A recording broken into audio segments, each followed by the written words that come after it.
一个毕业于体育学院的高材生，曾经连续5次在省市和国家级运动会上获取金牌的游泳健将，婚后不到半年，竟然杀害了自己年轻美丽的妻子，并将尸骨整整藏匿了11年。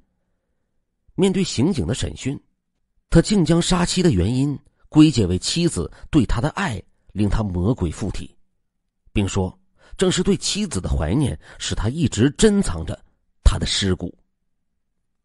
卢文浩1964年11月生于上海，6岁的时候，他随支援大西北的父母一道迁到了西安。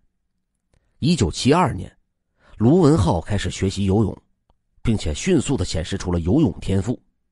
13岁的那年，获得了陕西省第7届运动会少年组的100米蛙泳、200米蛙泳、200米蝶泳、4×100米自由泳的几个第1名。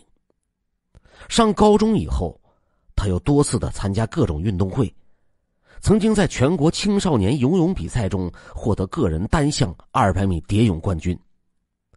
在他就读的西安市远东二中，卢文浩这样的体育特长生实属凤毛麟角，深受情窦初开的女生们的青睐。而正值青春期的卢文浩则把自己多情而渴望的眼睛瞄上了同年级一名叫做陈梅的女孩。亭亭玉立的陈梅是学校的校花，曾报考电影学院，一头波浪形的披肩发像是黑色的瀑布，配上漂亮的脸蛋儿、洁白细腻的皮肤和一双大眼睛，显得非常迷人。两人你有情我有意，很快就走到了一起。1980年，16岁的卢文浩正上高2，他用平时节省下来的钱上街买了一只外形像是熊猫的小闹钟，将陈梅的照片镶在了闹钟里，悄悄地送给了心爱的姑娘。收到这个特殊的礼物，陈梅无比的激动。为了表达自己的爱意，她模仿古代大家闺秀，从自己的头上剪下了一缕长发，用红绳给拴住，放进一个精美的钥匙袋里，交给了卢文浩。不能见面的时候，他们两个就望着各自的信物，心中满是甜蜜。二人的初恋是瞒着双方父母的，失去理智的爱使他们成绩一落千丈。1981年，二人在高考中双双败北。落榜以后的卢文浩一边继续学习，一边毫不松懈地与陈梅的恋爱。没想到1982年他再次落榜，直到1983年第3次冲刺，他才终于踏进了梦寐以求的西安体育学院。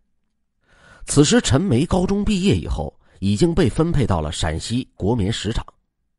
双方父母得知二人在恋爱，都以孩子年龄太小表示反对。卢文浩眼见对方老人态度强硬，便对陈父说：“你不同意，我就撞死在你眼前。”话音未落，他将头狠狠地撞向了墙壁。忠厚朴实的老人在怒气中只好挥挥手说：“走吧，走吧。”便再也说不出一句话了。1985年，卢文浩大学毕业，陕西省第一建筑工程公司子弟学校正需要体育老师，他没费周折，很快就上了班了。工作上的稳定使卢陈二人的爱情更加如火如荼。陈没想到自己已将一切交付给了卢文浩，总怕英俊帅气的卢文浩会甩掉他，因此对卢文浩是百般的防范。他勒令卢文浩断绝与所有年轻女性朋友或者是同事的交往，甚至不允许卢文浩和别的女人说句话。他想用自己的爱垄断卢文浩。让他没有想到的是，他的这种做法最终却使对方产生了强烈的逆反心理。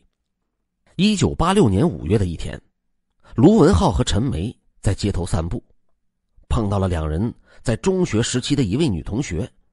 出于礼貌，卢文浩和那位女同学就说了几句客套话。分手的时候，女同学给了他一张名片，让以后常联系。陈梅醋意大发，等那位女同学刚刚转身一走，他便夺过了卢文浩手中的名片，给撕得粉碎。不要在我面前跟别的女人做小动作，你的一举一动都休想逃过我的火眼金睛。卢文浩是非常的尴尬。陈梅和卢文浩商定在1987年9月底结婚。筹备婚事的时候，一天下午，陈梅发现卢文浩在兴致勃勃地观看邻里几位家庭妇女在打牌，满腹妒忌使陈梅变得异常的愤怒。他顺手端起一个花盆就冲了上去，砸在了卢文浩的头上。在众人叫喊声中，鲜血顺着卢文浩的头就流了下来。卢文浩结婚前在上海工作的妹妹卢燕也赶来看他，并准备参加哥哥的婚礼。一天傍晚，卢文浩陪妹妹外出散步，出门的时候，卢燕亲热地拉起了哥哥的手。陈梅看到以后粗暴地说：卢燕，我和你哥马上就要结婚了，你怎么能跟他这样呢？弄得卢燕半天都没回过劲儿来。过了好一会儿，卢燕才委屈地解释说：嫂子，他可是我亲哥，我们兄妹情同手足，自小就是手拉着手长大的。不让你拉着他，你就别拉着，我看着不舒服。这件事情再次暴露了陈梅身上爱走极端的性格，这就令同样性情偏执的卢文浩非常难受。那天，卢文浩向妹妹倾诉了2年以来他为爱所处的困境，言辞激愤而又无奈。哎呀，他对我的爱实在是太狭隘了。卢燕以前多次听哥哥说起陈梅如何爱他，原本对这位未过门的嫂嫂颇有好感，现在明白了陈梅的爱意原来是这样，他心直口快地劝哥哥说：既然爱得如此沉重，长相厮守又有什么意义啊？卢文浩像是回答妹妹，又像是安慰自己的说：哎，也许结了婚了就好了吧，他总在害怕失去我呀。可是卢文浩没有想到，陈梅在爱情垄断的路上会越走越远。1987年国庆节前，二人经历了多年苦恋，终于迎来了洞房花烛。生活在一起毕竟是温馨的。1987年12月底，陈梅常常恶心呕吐，卢文浩的父母早就盼着抱孙子了，他本人也很想要一个孩子。发现妻子怀孕，他欣喜万分，逢人就说：我要做父亲了，我要做父亲了。没想到1988年2月21号晚上7点，卢文浩在家中正准备做晚饭，外出回来的妻子一脸兴奋地告诉他：文浩，我把孩子给做掉了。什么？卢文浩简直不敢相信自己的耳朵。但他看出来，陈梅说这话的时候神情完全不像是开玩笑。在妻子已经堕胎的事实得到证实以后，他对妻子自作主张极为恼火。这可是咱们俩的第一个孩子，你怎么连我的意见也不征求一下呢？陈梅争辩着：我还不是为了你好，生小孩肯定会使我分心呢，不能全心全意的爱你了。她又拿出了一件丈夫不久前给她买的新衣服。再说了，生了孩子以后要变胖，你还会继续爱我吗？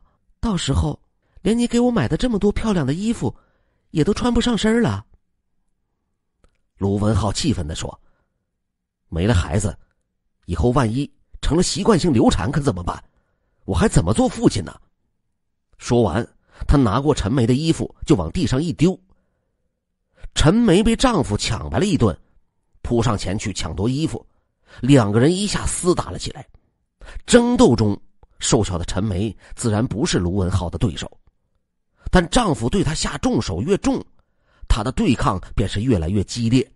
很快，卢文浩用双手就掐住了陈梅的脖子。事隔多年以后，卢文浩回忆起那个可怕的瞬间，说了这样一句话：我们其实都非常爱对方，可当时我一定是魔鬼附体了，是魔鬼拿住了我的双手，让我把深深爱着自己的妻子狠命地置于死地。那一天，一股久积的无名火刹那间在卢文浩脑海里膨胀了起来。妻子的反抗使他不由得加重了手劲儿。此时他的脑子嗡嗡作响，听不到妻子痛苦的呻吟，看不见妻子惊恐的面孔。等他渐渐感觉不到反抗的时候，才发现妻子已经死去。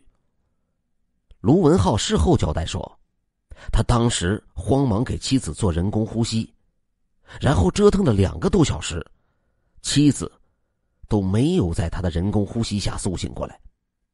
看到妻子的生命顷刻毁于自己之手，卢文浩双腿一软，瘫倒在地上。此时卢文浩和陈梅结婚刚刚5个多月。纸里包不住火，11年后，且看罪恶怎样败露。时值春节放假，卢文浩杀死妻子的时候，同一居民楼里住着的人都已经回父母家过年，楼道里唯有他一个人，惊恐的呼吸声和抽泣声。当晚12时，卢文浩锁上房门，拖着沉重的脚步徘徊在西安市郊的一个水库边。寒冷的冬夜无比漫长，卢文浩一支接着一支的死命的抽烟。这一夜对卢文浩来说犹如一个世纪。他想要跳入水库一死了之，却又没有勇气，想去投案自首，又害怕法律的制裁。可若苟且偷生，又该如何去面对双方父母和同学同事们呢？而时间改变了一切。短短1周之后，卢文浩心里那份自责和痛苦便渐渐的只剩下了不安。尸体发出了阵阵异味，似乎在向人暗示什么。不行，这样下去无疑是等死，既然做了，干脆就做到底。想到此，卢文浩找出了菜刀斧头，毫不犹豫地向妻子的尸身下了手。由于在体育学院的时候学过人体解剖，他没费多大事儿，就把妻子的尸体给肢解了，而后用塑料袋装起血肉，悄悄丢掉，并用包裹装起尸骨，锁进了自家的橱柜里。一切似乎都没有发生过。开学后，卢文浩洗干净了沾满妻子鲜血的双手，继续为学生上课，和同事聊天。陈梅的父亲因为不满意女儿和卢文浩的结婚，跟女儿女婿也很少往来。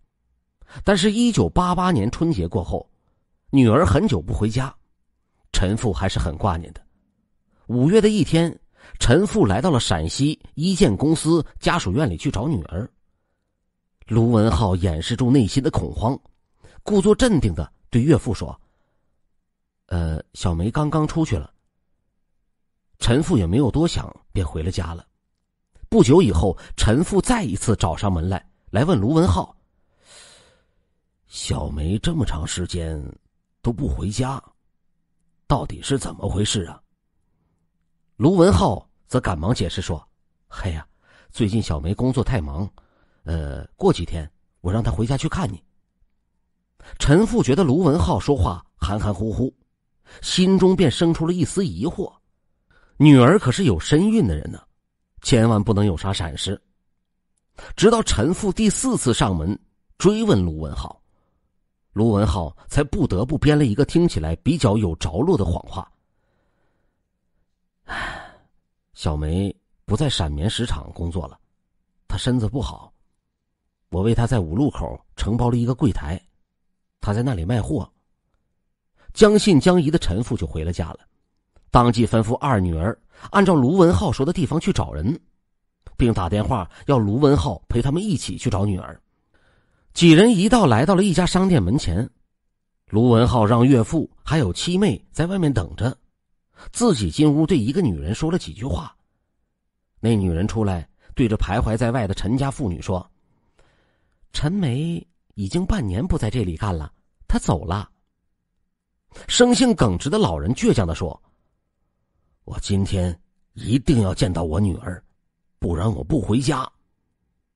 没办法，卢文浩又陪着他们到了南郊体院家属院的一家门店前。卢文浩进去半天以后出来又说：小梅上上海去订货去了，这一次绝对没问题。陈父只得作罢了。陈梅如果不发生意外，预产期应该在8到9月。期间同事们不断地打听卢文浩：哎，你爱人生了没有啊？卢文浩撒谎说：生了个女孩，我现在每天忙得喘不过气来，一回到家就要洗尿布啊。同事们都说卢文浩不够意思，生了孩子也不请客。卢文浩眼见无法拒绝，只好答应请客。可是哪来请客吃饭的钱呢？杀妻之后，卢文浩的精神经常处于高度的紧张状态，工作质量大幅滑坡。学校为此曾经多次扣他的工资，没办法，他只好在学校财会室里借了一些钱，请同事们吃了一顿便饭，把真相给瞒了过去。后来同事又问卢文浩：你妻子平常不离你左右，像是你的影子一样，现在怎么见不着他了？再说也应该把你家娃给抱出来让大家看一看呢。卢文浩半天不语，很久才说：看什么看呢？狗日的，老婆早跑了。听卢文浩这样说，同事们都很惊讶。有人故意开玩笑说：卢文浩，你老实说，你是不是把人家给害了？说者无意，听者有心呢。卢文浩浑身一震，双手不自然地哆嗦了起来。他强按耐住心中的慌乱，胡诌着说道：女人的心思真是难揣摩，人家看不上我，跟了别的男人到南方挣大钱去了。同事们见触碰到了对方的隐私，便不好再问了。对卢文浩来说，最难对付的是岳父那边的追问。1988年年底，在对方不断的催问之下，他只好使出了最后一招，当着老人的面痛哭流涕：都怪我不好，我不好，小梅堕了胎，我打了她，她接受不了，收拾衣服就跑了。听女婿说的有鼻子有眼儿，老实巴交的陈父竟然相信了他的谎话，一边责怪自己没有教育好女儿，一边设法托人打听女儿的消息。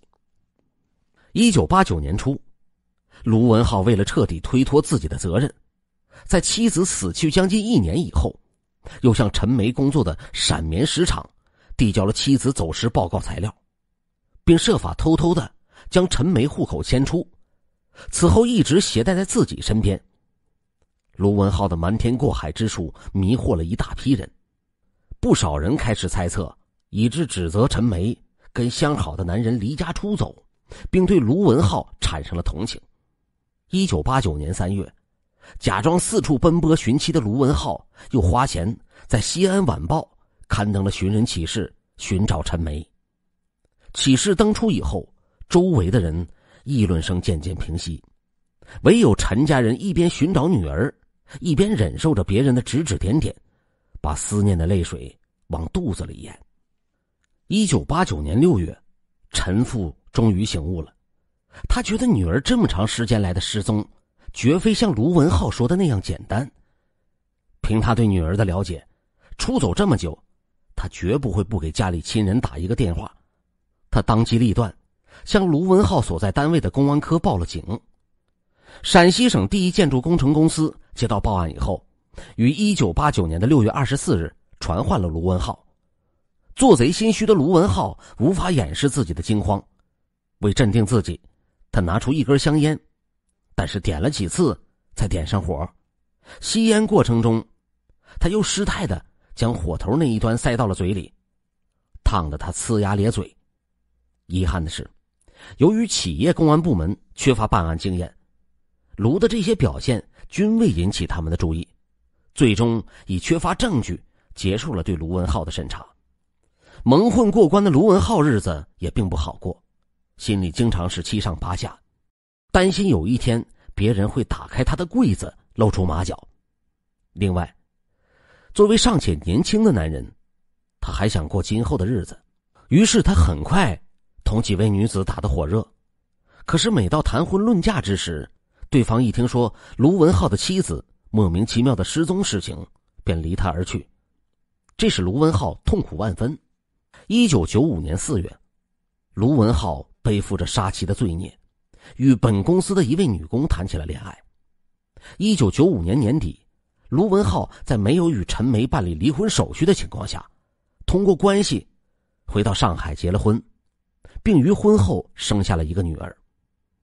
1996年3月，卢文浩辞职，注册了一家日用品公司，并在西安高压开关厂第2招待所租了201号房间用来办公，随即也将藏匿陈梅尸骨的橱柜搬到了招待所。因为经营不善，公司成立不久即宣布倒闭了。1999年4月15日下午，西安市高压开关厂第2招待所按照城建局规划拆迁，拆迁过程中有人发觉201号客房橱柜内散发着一股刺鼻的气味，打开橱柜以后，发现了一包高度腐烂的人体尸骨。经过公安人员鉴定，这具尸体系女性，死亡时间最少在8年以上。当晚时分，西安警方派出了刑警飞往上海，把卢文浩缉拿归案。在法律的震慑之下，卢文浩的精神一下子就崩溃了。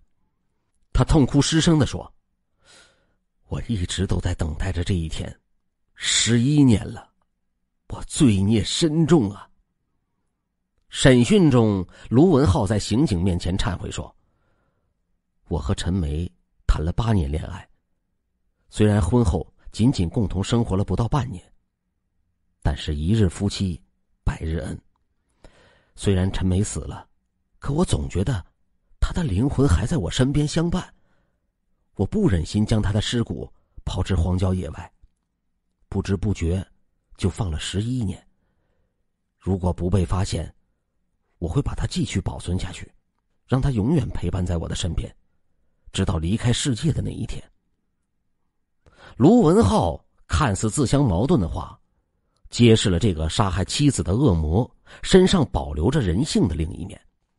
卢文浩被关押以后，写了忏悔书，为了使大家全面了解卢文浩面对家庭亲人时的痛悔心情，由此进一步看清其人性的两面性，笔者特地将忏悔书中涉及家庭亲情的部分摘录如下：我的犯罪行为使许多人受到了伤害，尤其是我新建立的家。我的爱妻和娇女都是无辜的，他们怎么经受得住如此沉重的打击呢？我很爱我的第2个妻子，她像陈梅一样漂亮，对我的爱却是柔情似水，没有半点霸道。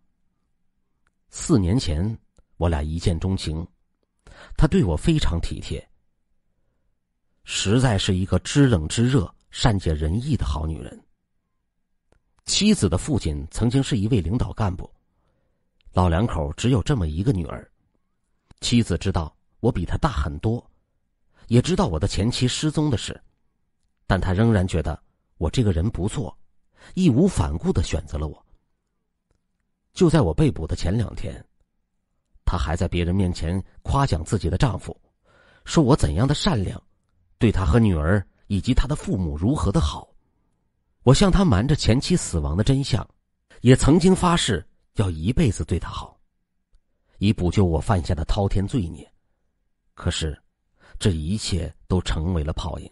2001年8月3日，西安市中级人民法院以故意杀人罪依法判处卢文浩死刑。